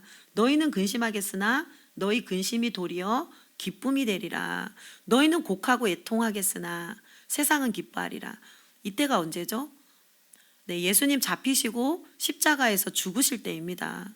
너희는 고통하고 애통하지만, 네, 예수님을 죽이라고 했던 그 세상 사람들은 기뻐할 것이죠. 근데 자기들은 승리했다고 생각하고 하겠지만 너희는 근심하겠으나 너희 근심이 도리어 기쁨이 되리라고 말씀하십니다. 근데 어떻게 기쁨이 되느냐? 21절 여자가 해산하게 되면 그때가 이르렀으므로 근심하나 아기를 낳으면 세상에 사람 난 기쁨으로 말미암아 그 고통을 다시 기억하지 아니하느니라. 지금은 너희가 근심하나 내가 다시 너희를 보리니 너희 마음이 기쁠 것이요 너희 기쁨을 빼앗을 자가 없으리라 고 말씀하십니다. 예수님의 죽으심과 부활을 해산의 고통으로 표현하고 있어요. 예수님의 죽으심과 부활을 통해서 출산의 기쁨을 맛보게 될 것이라는 거예요. 그 죽음과 부활을 통과해야만 성령님이 우리 가운데 오시기 때문에 그렇습니다. 너무나 큰 하나님의 일이시고 하나님의 사랑이죠. 예수님의 고통을 통과하신 후에 아기를 해산하는 그 기쁨처럼 우리에게 성령님을 보내주시겠다는 것입니다. 그래서 우리도 전도해서 한 사람을, 한 영혼을 전도해서 그 사람을 위해서 기도해 줄 때 그 사람에게서 귀신이 쫓겨나가고 어둠이 나가고 기도 계속 해줌으로 인해서 성령을 받게 되잖아요. 충만한 성령을 받게 되잖아요. 그러면서 방언이 터지고 그 성령을 받은 그분이 눈물 콧물 흘리면서 회개하고 또 하나님을 만나고 성령이 들어오심으로 인해서 얼마나 기뻐합니까? 그렇죠? 그 모습을 본 전도한 나는 정말 기쁘죠. 말할 수 없는 기쁨이 우리 안에 넘쳐납니다. 그런 것들을 경험했을 줄 믿습니다. 아멘. 그래서 예수님도 이렇게 말씀하십니다. 예수님의 고통을 통과하신 후에 아기를 해산하는 그 기쁨처럼 우리에게 성령님을 보내주시겠다고 말씀하시죠. 지금은 너희가 근심하나 내가 다시 너희를 보리니 너희 마음에 기쁠 것이요 너희 기쁨을 빼앗을 자가 없을 거라고. 지금은 근심하지만 예수님을 다시 볼 건데 이거는 1차적으로는 예수님이 부활하셔서 제자들에게 나타나시는 것이고 또 궁극적으로는 예수님이 성령으로 제자들 안에 들어오셔서 영원히 거하게 되심으로 함께 살게 됨으로 보게 되는 것입니다. 그래서 두 가지 의미로 말씀하고 있죠. 23절 그날에는 어떤 날이에요? 성령이 오시는 날이죠. 성령이 오시는 날 너희가 아무것도 내게 묻지 아니하리라. 내가 진실로 진실로 너희에게 이르노니 너희가 무엇이든지 아버지께 구하는 것을 내 이름으로 주시리라. 지금까지는 너희가 내 이름으로 아무것도 구하지 아니하였으나 구하라. 그리하면 받으리니 너희 기쁨이 충만하리라. 이렇게 말씀하십니다. 성령이 오시면 너희가 아무것도 묻지 않을 것이라는 거죠. 기름 부으심이 다 가르쳐 주실 것이기 때문에 성령이 오시면 그 성령을 통해서 우리가 예수 이름으로 기도하게 되고 또 그러면 하나님이 응답하실 것이잖아요. 그래서 성령이 오시는 기쁨과 기도 응답의 기쁨을 말씀하시고 있는 것입니다. 예수님의 십자가의 죽으심은 당시에는 제자들에게 너무나 큰 고통이었어요. 고아가 된 것만 같고 주님이 도대체 어디를 가신다는 건지 정말 참 난감한 그런 상황이었잖아요. 그죠? 고통이었어요. 근데 죽으신 후에 부활과 승천 그리고 성령님이 오심으로 인한 제자들에게 그것이 더 큰 기쁨이 된다라고 말씀하시는 거죠. 성령님이 제자들 안에 오실 것이고 그 성령님을 통해서 모든 것을 알려주시고 또 이 성령님이 계시기 때문에 예수 이름으로 기도할 때 하나님이 다 응답해 주실 거라고 말씀하시죠. 그래서 그 기쁨이 충만할 거라고 말씀하십니다. 히브리서 10장 19절 20절에 보면 그러므로 형제들아 우리가 예수의 피를 힘입어 성소에 들어갈 담력을 얻었나니 그 길은 우리를 위하여 휘장 가운데로 열어놓으시고 새로운 살 길이요 또 휘장은 그의 육체니라 하고 말씀하시잖아요. 그죠? 예수님을 통해서 우리는 모두가 담대하게 하나님의 보좌 앞으로 나아갈 수 있는 존재가 된 것입니다. 그래서 예수 이름으로 우리가 무엇을 구하든지 기쁨이 충만할 만큼 다 주신다고 기도를 들어주시고 응답해 주신다고 말씀하시고 계신 것입니다. 그리고 25절부터 33절은 내가 세상을 이기었노라 라고 말씀하시죠. 25절 이것을 비유로 너희에게 일렀거니와 때가 이르면 다시는 비유로 너희에게 이르지 않고 아버지에 대한 것을 밝히 이르리라. 때가 되면 성령이 오시기 때문에 성령으로 깨닫게 될 것을 말씀하십니다. 성령이 오시게 되는 그날에, 그날에 26절 그날에 성령이 오시는 그날에 너희가 내 이름으로 구할 것이요 내가 너희를 위하여 아버지께 구하겠다 하는 말이 아니니 이는 너희가 나를 사랑하고 또 내가 하나님께로부터 온 줄을 믿었으므로 아버지께서 친히 너희를 사랑하심이라. 내가 아버지에게서 나와 세상에 왔고 다시 세상을 떠나 아버지께로 가노니 가노라 하시니 이렇게 말씀하실 때 제자들이 뭐라 그러냐면 지금은 밝히 말씀하시고 아무 비유로도 하지 아니하시니 우리가 지금에야 주께서 모든 것을 아시고 또 사람의 물음을 기다리시지 않는 줄 아나이다. 이로써 하나님께로부터 나오심을 우리가 믿사옵나이다 하고 고백을 하는 거예요. 그래서 예수님이 그러죠. 이제는 너희가 믿느냐. 네. 그러나 이것이 끝이 아니다. 그죠? 너희가 다 나를 버리고 도망할 때가 올 것이다. 이렇게 말씀하시죠. 31절 예수께서 대답하시되 이제는 너희가 믿느냐? 보라 너희가 다 각각 제 곳으로 흩어지고 나를 혼자 둘 때가 오나니 벌써 왔도다. 그러나 내가 혼자 있는 것이 아니라 아버지께서 나와 함께 계시느니라. 이것을 너희에게 이루는 것은 너희로 내 안에서 평안을 누리게 하려 함이라. 세상에서는 너희가 환난을 당하나 담대하라. 내가 세상을 이기었노라. 말씀하십니다.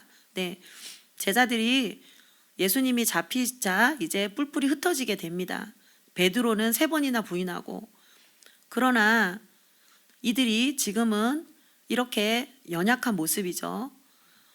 하지만 이제 33절 말씀처럼 예수님이 뭐라 그래요? 세상에서 너희가 환난을 당하나 담대하라. 내가 세상을 이기었노라. 말씀하십니다. 예수님이 세상을 이기셨다고 말씀하시죠. 요한복음 12장 31절에 보면 이제 이 세상에 대한 심판이 이르렀으니 이 세상의 임금이 쫓겨나리라. 예수님이 이 세상에 오심으로 이 세상 임금이 이제 쫓겨나는 것입니다. 그동안에는 이 어둠의 권세가 세상을 지배했었지만 그런데 예수님이 빛으로 세상에 오심으로 인해서 이제 사탄은 심판을 당하게 되는데 결정적으로 십자가에서 예수님이 고난을 당하시고 세상을 이기시게 되는 거죠. 죽음의 권세 잡은 자를 이기시고 죄에서 해방하시고 영원한 사방에서 해방하신 것입니다. 그래서 14장 30절 아까 이후에 내가 너희와 말을 많이 하지 아니하리니 이 세상의 임금이 오겠음이라. 그러나 그는 내게 관계할 것이 없으니 14장 30절에 보면 이 말씀 있잖아요. 이 세상 임금은 예수님이 오심으로 심판을 받은 거예요. 그리고 예수님은 창세기 3장에서 말씀하셨던 것 같이 사탄의 머리를 밟을 거라고 여자의 후손이 그죠? 십자가를 통해서 어둠의 권세자의 머리를 밟고 죄와 사망을 이기신 것입니다. 그래서 영원한 사망 권세를 깨뜨리시고 우리를 영생에 이르게 하시는 그 승리의 길을 가신 것이 예수님의 승리입니다. 예수님이 승리한 그 길을 우리는 따라가고 있는 거예요. 그런데 예수님이 이기셨기에 우리도 막연히 이길 것이다.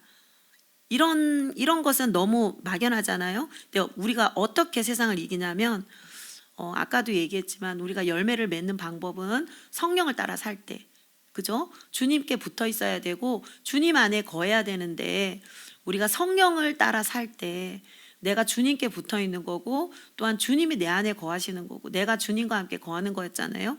네, 성령을 따라 살 때 우리도 세상을 이길 수가 있는 것입니다. 예, 세상에 있는 모든 것들이 만만하지가 않아요. 세상은 끊임없이 우리를 유혹하죠. 끊임없이. 때로는 핍박으로, 때로는 물질의 유혹으로, 때로는 쾌락으로, 때로는 명예로 여러 가지 얼굴을 바꿔가면서 우리를 유혹합니다. 예수님은 이기셨어요. 그 세상을 이기는 방법은 성령의 능력밖에 없습니다. 늘 깨어서 기도해야 그리고 성령이 오시고 또 우리가 성령을 따라 살 수 있는 것입니다. 내 힘으로는 절대 안 되죠. 말씀 붙들고 깨어서 기도하는 자가 예수님의 승리의 길을 따라가시게 될 줄로 믿습니다. 아멘. 예. 또 하나는 계시록에 보면 이기는 자가 새 하늘과 새 땅을 차지한다고 말씀하셨어요. 이 이기는 자는 누구입니까? 성령이 교회들에게 하시는 말씀을 듣는 자였습니다. 성령이 교회들에게 하시는 말씀. 이 성령이 교회들에게 뭐라고 말씀하시냐면 처음 사랑을 회복하라고 말씀하시죠.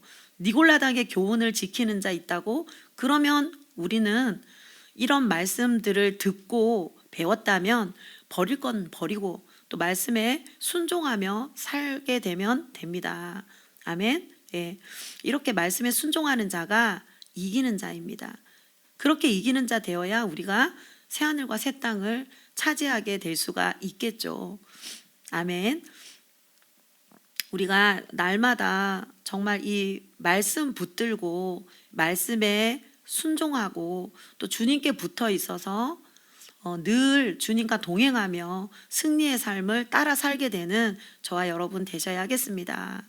아멘.